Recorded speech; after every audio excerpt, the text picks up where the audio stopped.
साथियों, अगर आप भी तैयारी कर रहे हैं प्रतियोगिता परीक्षा की तो एनसीईआरटी सार संग्रह ऑनलाइनर आपके लिए काफ़ी लाभदायक होने वाला है। आज मेरे साथ बने हुए रहिए। आज का आधुनिक भारत के इतिहास में हम लोग पढ़ेंगे यूरोपीय कंपनियों का आगमन। तो हम लोग यूरोपीय कंपनियों का आगमन आज देखेंगे। ये यूरोपीय कंपनी का आगमन जैसे हम लोग देखने जा रहे हैं, और इसमें सबसे प्रथम है कि व्यापार हेतु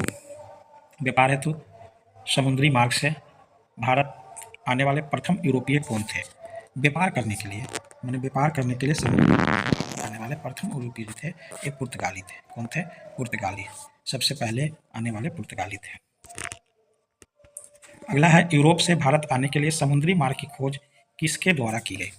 तो समुद्री मार्ग की खोज जो है वास्को डी गामा के द्वारा। वास्को डी गामा यह भारत में आया था 17 मई 1498 ईस्वी को। वास्को डी गामा यूरोप से भारत आने के लिए समुद्री मार्ग की खोज किया था। यह था वास्को डी गामा, और इसने 17 मई 1498 ईस्वी को भारत आया था।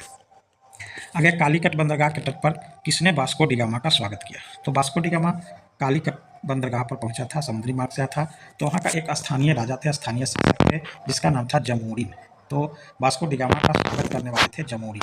कौन थे स्वागत करने वाले? जमोरिन। वास्को डी गामा का स्वागत किसने किया था? तो जमोरिन थे, वहाँ के स्थानीय शासक थे। आगे पुर्तगालियों ने भारत में सर्वप्रथम अपनी व्यापारिक कोठी कहाँ स्थापित की? पुर्तगाली द्वारा भारत में पहली कोठी, सर्वप्रथम अपनी कोठी जो है तो यह स्थापित की थी कोचीन में। कहाँ पर? कोचीन में पहली कोठी स्थापित की थी, पहली फैक्ट्री कहाँ पर? तो कोचीन में पुर्तगालियों ने। आगे है पुर्तगाली उपनिवेश का प्रथम वायसराय भारत में कौन नियुक्त हुआ था?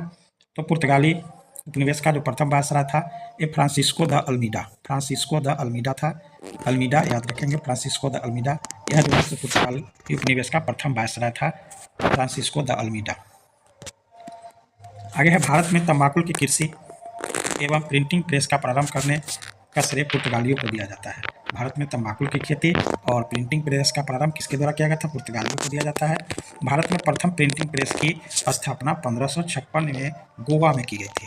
तो यह भी इंपॉर्टेंट है कि भारत में प्रथम प्रिंटिंग प्रेस की स्थापना कहाँ पर किया गया था? तो गोवा में किया गया था। कब किया गया था? 1556 ईस्वी में किया गया था। 1556 गोवा में प्रथम प्रिंटिंग प्रेस भारत में। आगे हिंद महासागर में व्यापार को नियंत्रित करने के लिए शांत या नीले जल की नीति किसने लागू किया था? तो यही है फ्रांसिस्को द अल्मीडा। किसने लागू किया था नीले जल की नीति, शांत या नीले जल की नीति? तो Francisco de Almeida. Francisco de Almeida ने यह जो है सो लागू किया था। आगे देखिए विभिन्न देशों की खोज करता है। किस देश को खोज किसने किया था समुद्री मार्ग के? तो यहाँ पर वास्को खोज करता है इधर नाम, और इधर देश का नाम है, यहाँ खोजकर्ता का नाम है, इधर देश का नाम है। तो वास्को डी गामा भारत का खोज किया था। कोलंबस अमेरिका का खोज किया था। कैप्टन जेम्स कुक ऑस्ट्रेलिया का खोज किया था। उसके बाद तस्मानिया एवं न्यूजीलैंड का खोज किया था। उसके बाद है बार्थोलोम्यू डियाज या केप ऑफ गुड होप मैंने दक्षिण अफ्रीका की खोज किया था। दक्षिण अफ्रीका की खोज किया था। आगे भारत में पुर्तगाली शक्ति का वास्तविक संस्थापक किसे माना जाता है? तो पुर्तगाली शक्ति का वास्तविक संस्थापक जो थे अल्बुकर्क थे। कौन थे? अल्बुकर्क। अल्बुकर्क को पुर्तगाली शक्ति का वास्तविक संस्थापक भारत में माना जाता है। आगे किस वायसराय के काल में गोवा को पुर्तगालियों का औपचारिक मुख्यालय बनाया गया? तो औपचारिक मुख्यालय गोवा को पुर्तगालियों के द्वारा बनाया गया था। उस समय वायसराय जो थे नीनो डी कुन्हा। कहाँ पर? गोवा में पुर्तगालियों का जब औपचारिक मुख्यालय बनाया गया उस समय वायसराय थे नीनो डी कुन्हा। आगे पुर्तगालियों ने हिंद महासागर क्षेत्र में व्यापार पर नियंत्रण स्थापित करने के लिए कार्टेज आर्मेडा काफिला पत्ती प्रारंभ की थी। पुर्तगालियों ने हिंद महासागर के क्षेत्र में व्यापार पर नियंत्रण स्थापित करने के लिए किस पत्ती? तो कार्टेज आर्मेडा काफिला पत्ती की प्रारंभ की थी। किसने की थी? आपसे पूछेगा कार्टेज आर्मेडा काफिला पत्ती की प्रारंभ किसके द्वारा की गई थी? तो ये पुर्तगालियों के द्वारा की गई थी। किसके द्वारा की गई थी? पुर्तगालियों के द्वारा। आगे पुर्तगालियों के पश्चात भारत में व्यापार करने आए डच कहाँ के निवासी थे? तो डच जो थे ये हॉलैंड से आए थे, जिसका वर्तमान नाम है नीदरलैंड। तो पुर्तगालियों के पश्चात भारत में जो डच आए थे वो कहाँ से आए थे? तो हॉलैंड से आए थे डच।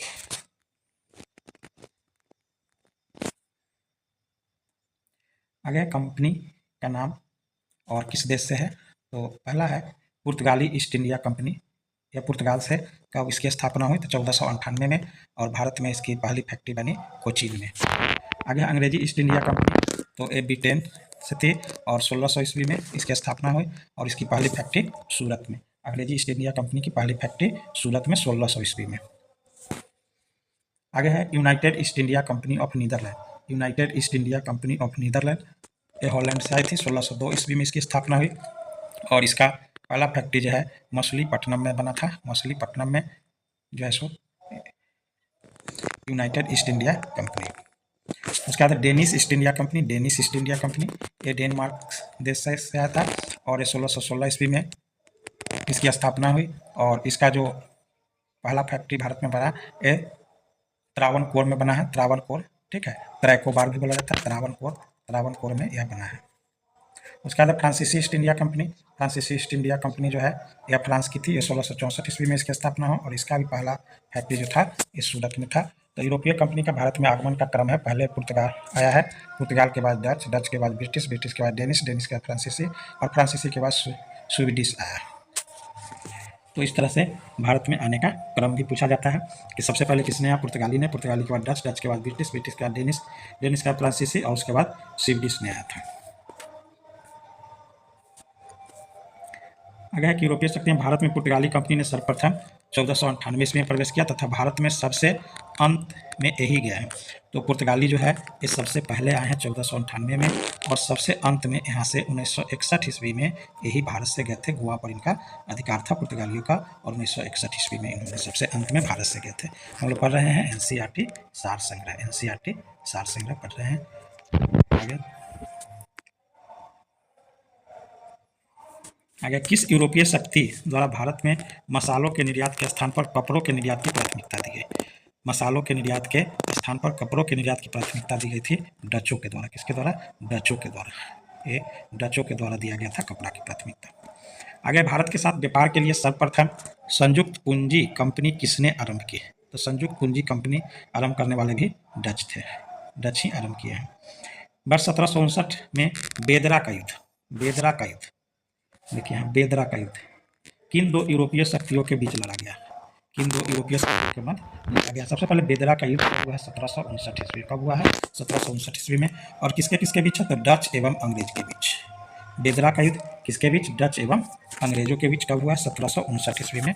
1759 ईस्वी में हुआ है ये डच एवं अंग्रेज के बीच बेदरा का युद्ध। अगर लंदन में ब्रिटिश ईस्ट इंडिया कंपनी के गठन के समय भारत का सम्राट कौन था? तो उस समय भारत का सम्राट था अकबर। जिस समय लंदन में ब्रिटिश ईस्ट इंडिया कंपनी का गठन हुआ था उस समय भारत का सम्राट था अकबर। ब्रिटिश सम्राट जेम्स प्रथम का दूत बनकर भारत में व्यापारिक कोठियां स्थापित करने के उद्देश्य से जहांगीर के दरबार में आने वाला ब्रिटिश नागरिक कौन था? तो जहांगीर के दरबार में आने वाला जो ब्रिटिश नागरिक था यह था कैप्टन हॉकिंस। यही पूछा भी जाता है कि प्रथम अंग्रेज कौन था जो भारत में आया था व्यापारिक कोठियां स्थापित करने के उद्देश्य से। तो ये थे कैप्टन हॉकिंस। कैप्टन हॉकिंस कब आए थे? 1608 ईस्वी में आए थे। कहाँ आए थे? तो जहांगीर के दरबार में। प्रथम अंग्रेज यही थे कैप्टन हॉकिंस, कैप्टन हॉकिंस।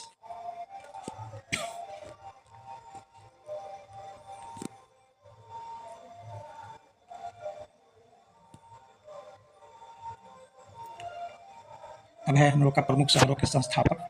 तो शहर है भारत का, इधर संस्थापक के नाम है तो कलकत्ता है। कलकत्ता के संस्थापक है जॉब चार्नोक। आगे है मद्रास, मद्रास के संस्थापक है फ्रांसिस डे। आगे है नई दिल्ली, नई दिल्ली के संस्थापक है एडविन लुटियस व हर्बर्ट। आगे है बम्बई और बम्बई के संस्थापक है गेराल्ड अलंगियार। आगे है इम्पोर्टेंट है बिहार स्पेशल से है। यूरोप वासियों के लिए सर्वोत्तम सोडा एवं अफीम प्राप्ति का मुख्य क्षेत्र। सोडा और अफीम कहाँ से मिलता था? तो बिहार से मिलता था। सोडा और अफीम सबसे ज़्यादा बिहार से ही यूरोप वासियों को मिलता था। आगे है वर्ष 1664 में फ्रांसीसी कंपनी की स्थापना किसके प्रयास से की गई? तो फ्रांसीसी कंपनी की स्थापना जो है कोलबर्ट के प्रयास से। किसके प्रयास से? कोलबर्ट के प्रयास से। 1664 में फ्रांसीसी कंपनी की स्थापना कोलबर्ट के प्रयास से की गई। फ्रांसीसी कंपनी की स्थापना किसके कार्यकाल में की गई? तो फ्रांसीसी कंपनी की स्थापना उस समय था फ्रांस में लुई 14वां थे और इन्हीं के कार्यकाल में फ्रांसीसी कंपनी की स्थापना की गई थी। आगे है फ्रैंक करों के द्वारा भारत में प्रथम फ्रांसीसी फैक्ट्री की स्थापना कहाँ की गई थी? तो सूरत में की गई थी। ये प्रथम फ्रांसीसी फैक्ट्री की स्थापना सूरत में की गई थी।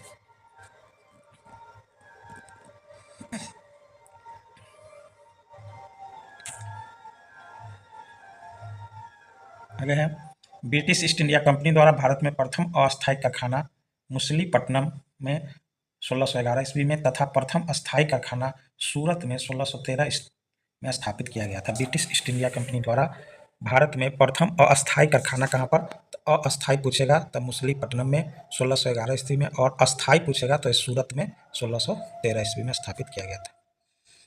आगे, ईस्ट इंडिया कंपनी के किस अंग्रेज गवर्नर को औरंगजेब द्वारा भारत से निष्कासित किया गया? तो ईस्ट इंडिया कंपनी के अंग्रेज गवर्नर को औरंगजेब ने निष्कासित कर दिया था। उसका नाम था sir John child. Sir John child को औरंगजेब ने निष्कासित कर दिया था। आगे है, हैमिल्टन द्वारा सफल उपचार किए जाने के कारण किस मुगल बादशाह द्वारा ईस्ट इंडिया कंपनी के लिए वर्ष 1717 में महाधिकार पत्र जारी किया? तो यह है फारूक सियार। फारूक सियार जो थे मुगल बादशाह, इन्होंने ईस्ट इंडिया कंपनी के लिए महाधिकार पत्र जारी करने वाले थे, फारूक सियार।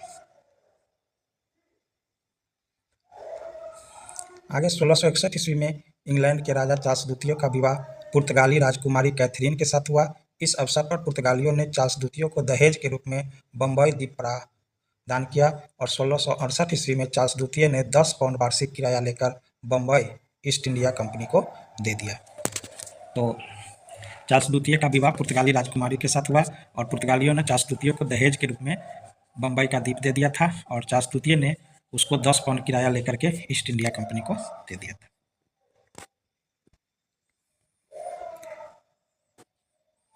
नेक्स्ट है, फ्रांसीसी गवर्नर डुप्ले ने पहली बार भू क्षेत्र अर्जित करने के उद्देश्य से भारतीय राजाओं के विवादों में भाग लेने की नीति अपनाई आरंभ की।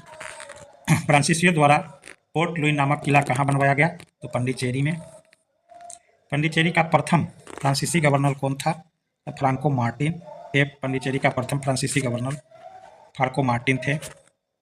पुर्तगालियों को सौली के स्थान पर किस अंग्रेज अधिकारियों ने पराजित किया था? तो थॉमस बेस्ट ने। सौली के स्थान पर पुर्तगालियों को पराजित करने वाले अंग्रेज थे थॉमस बेस्ट। बंदीवास के युद्ध 1760 में अंग्रेजों ने किसे पराजित किया? देखिए, बंदीवास का युद्ध कब हुआ था? सबसे पहले ये जाने 1760 ईस्वी में हुआ था और अंग्रेजों ने किसको पराजित किया था? तो फ्रांस को। बंदीवास के युद्ध में अंग्रेजों ने फ्रांस को पराजित किया था।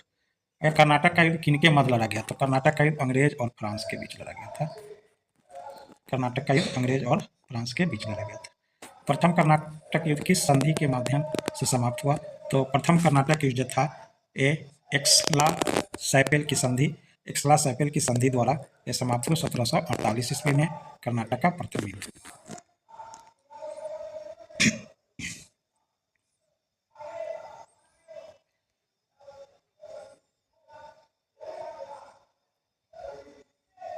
कर्नाटक युद्ध है। कर्नाटक के 3 युद्ध हुए थे। कर्नाटक का प्रथम युद्ध, दूसरा युद्ध और तीसरा युद्ध।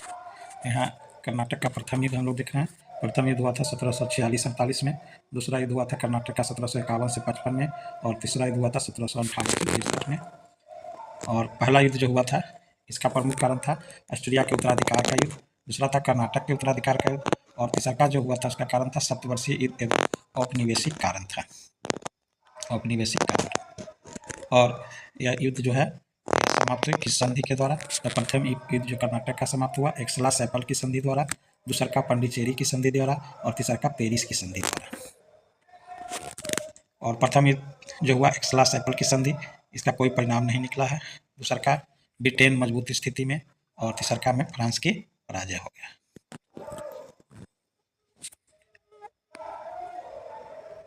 तो हम लोग पढ़ रहे हैं एनसीईआरटी सार संग्रह। इसमें देखें